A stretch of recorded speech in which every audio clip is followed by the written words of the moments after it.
Hello students, in the continuation of nested list, today we are going to do some important questions related to a nested list, that is a matrix. Suppose this is a matrix of element. Here some elements are present. Suppose it is having m rows and n columns. Now the question is this: we have to display the sum of each row, means we have to display the sum of this row, this and this one, means we have to display the sum of the element of each row. Now how we will implement this?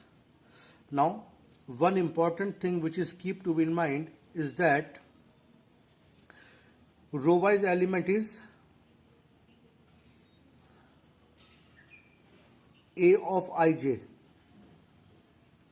and column wise element is A of ji. बस इतनी सी बात दिमाग में रखनी है। हम matrix के अंदर एलिमेंट को दो तरीके से रेफर कर सकते हैं, रो वाइज भी और कॉलम वाइज भी। Row wise element means A of I J, column wise element means A of J I. I repeat it again, we can refer an element in a matrix in two ways, row wise and column wise. Row wise element is A of ij and column wise element is A of ji. Now what is A of ij? I and j, these are the index. जब हम row wise काम करेंगे तो outer loop row का होगा और inner loop column का होगा, और जब कॉलम वाइज काम करेंगे तो आउटर लूप कॉलम का होगा और इनर लूप रो का होगा। बस इतनी सी बात दिमाग में रखनी है। B means you need to remember only two things, row wise element is A of I J, outer loop will be of row and inner loop will be of column, and the column wise element is A of J I, outer loop will be of column and inner loop will be of row. Now let us implement.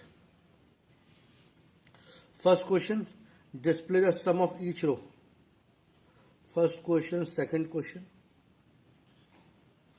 Here I am defining only a function def. Let us name the function as show, in which a list A having m rows and n column is passed as parameter. अभी हमने क्या बोला था, we have to display the sum of each row. तो simple सा फंडा है, जो काम बार बार होगा वो लूप के अंदर होगा। हमें एलिमेंट का सम करना है रो वाइज, तो row wise element is A of I J, तो हमें ए ऑफ आई जे का सम करना है। ये सम बार बार होगा, लूप में होगा, दो लूप लगेंगे बिकॉज रो और कॉलम है, दो लूप लगेंगे, आउटर लूप रो का होगा, इनर लूप कॉलम का। तो हमने क्या करा, for I in range m, outer loop row का, for j in range n, sum equal to sum plus a of आई जे। सम की स्टार्टिंग वैल्यू जीरो कहाँ लिखी जाएगी, इधर। We have to keep the starting value the sum is zero. Why? Because at this point sum should be zero, again here sum should be zero and again here sum should be zero. So initial value for each row the sum should be zero.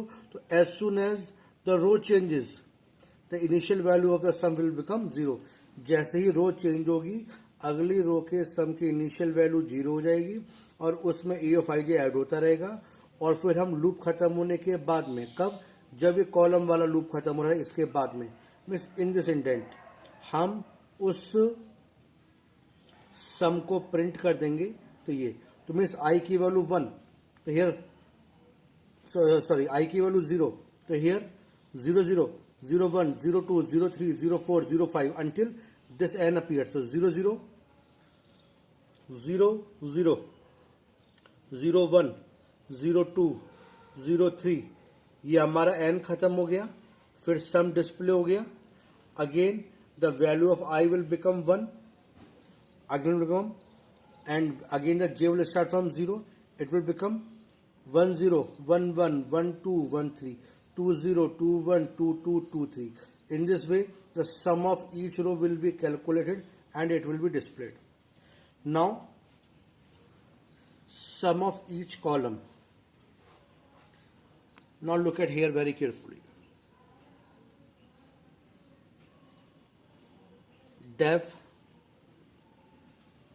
show a m rows and n columns are passed as parameter.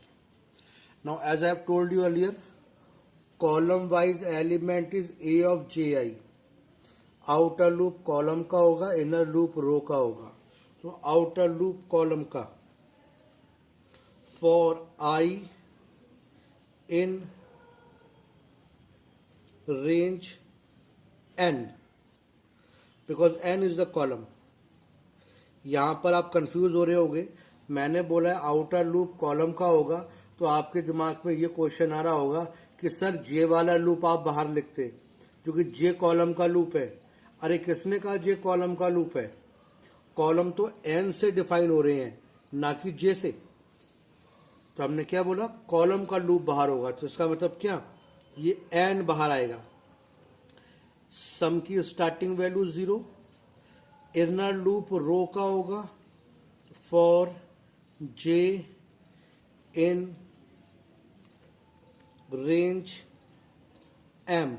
m rows है. फिर sum equal to sum plus a of ji after the completion of the rows.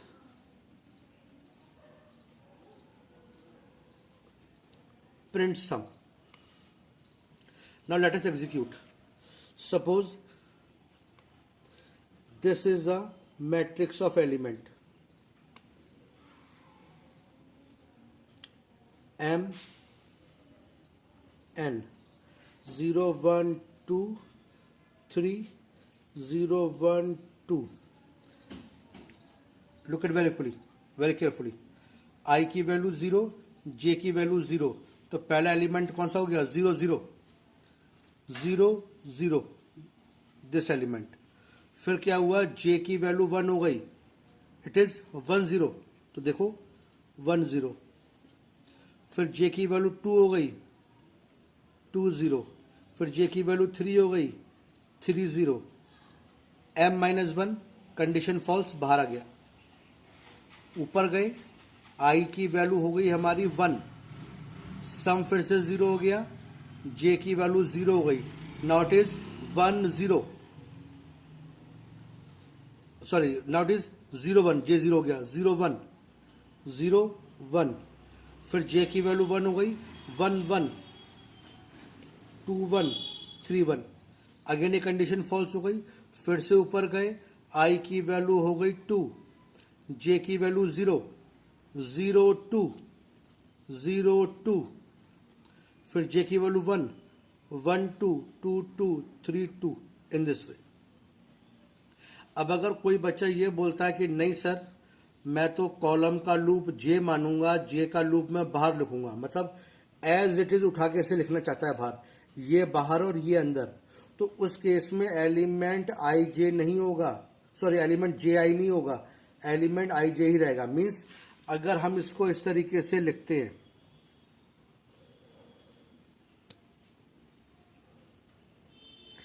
This is also for each column. Def show एक list rows और column parameter pass है. Outer loop column का, तो कोई बच्चा बोलता है सर मैं तो ऐसे लिखूंगा, J in range n. Inner loop row का for I in range M. अब जब एलिमेंट की बात होगी बेटा तो sum equal to sum plus A of I J ही लिखा जाएगा, जे आई नहीं आएगा। सम की स्टार्टिंग वैल्यू 0 और after the loop print sum. Now let us execute it. Suppose this is a matrix,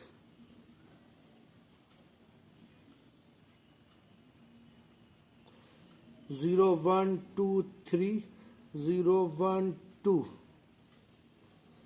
m n।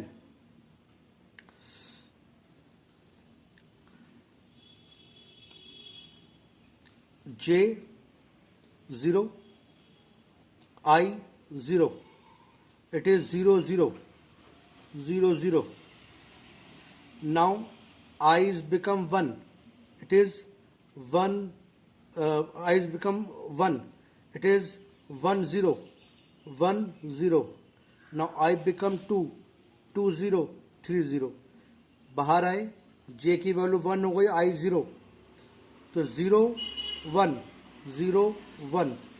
फिर I की वैल्यू 1 1 1 2 1 3 1।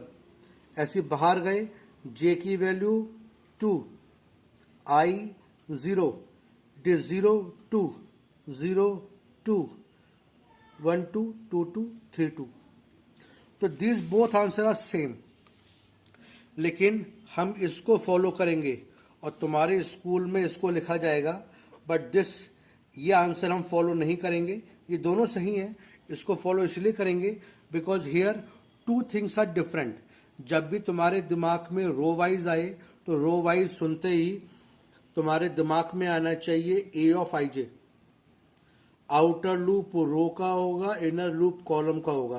तो रो का मतलब इस एम से है, कॉलम का मतलब इस एन से है, आई जे से नहीं है। तो आउटर लूप रो का होगा, इनर लूप कॉलम का होगा, एलिमेंट होगा A of I J. Column wise काम करेंगे, एलिमेंट होगा J I, outer loop column का, इनर लूप रो का, तो आउटर लूप कॉलम का। सी द डिफरेंस, यहां पर एम है, इधर एन है। आउटर लूप रो का, this is for row and this is for column. Inner loop outer loop column का, it is for column. Inner loop row का, it is for रो। तो row wise जब process ही करेंगे, outer loop row का होगा, inner loop column का होगा, element होगा A of I J. Column wise काम करेंगे तो आउटर लूप कॉलम का होगा, इनर लूप रो का होगा, एलिमेंट होगा जे आई। तो आप इसी तरीके से सोचेंगे, बिकॉज जब भी मैं आप आज के बाद क्वेश्चन बोलूँगा रो वाइज तो तुम्हारे दिमाग में रिफ्लेक्स आना चाहिए ए ऑफ आई जे, और अगर मैं बोलता हूँ कॉलम वाइज तो तुम्हारे दिमाग में रिफ्लेक्स आना चाहिए ए ऑफ जे आई। तो row wise element is A of I J, column wise element is J I. अगर हम ये वाला चीज़ प्रेफर करते हैं तो रो वाइज भी तुम्हारे दिमाग में ए ऑफ आई जे आएगा, कॉलम वाइज भी ए ऑफ आई जे आएगा, तो फिर तुम्हें सोचने में दिक्कत होगी। This is the starting question जिसमें आप इजीली ऐसे सोच सकते हो, लेकिन मैं अभी थोड़े से मोस्ट कॉम्प्लिकेट और एक अच्छे लेवल के जब क्वेश्चन बताऊंगा तो you can not think in this way, you have to think in this way only. So leave it, we discard this answer, but this is correct. School में तुम्हें यही कराएंगे, but we will prefer this. तो again I am repeating once more, row wise element is A of I J. Outer loop row का होगा, inner loop column का होगा। रो का मतलब रो है एम और एन से, आई जे से नहीं है। यहाँ पर भी देखो आई बाहर लिखा हुआ है, जे अंदर है, आई बाहर है, जे अंदर है, बस हमने इंटरचेंज एम एन को करा हुआ है। तो आउटर लूप रो का होगा, इनर लूप कॉलम का होगा। कॉलम वाइज अब काम करेंगे, आउटर लूप कॉलम का होगा, इनर लूप रो का होगा। Row wise element is A of I J, column wise element is A of J i. Now you can implement these question by using these concept in many other program. So do the program by yourself. Thank you. Write this question in your notebook and do some more question by yourself.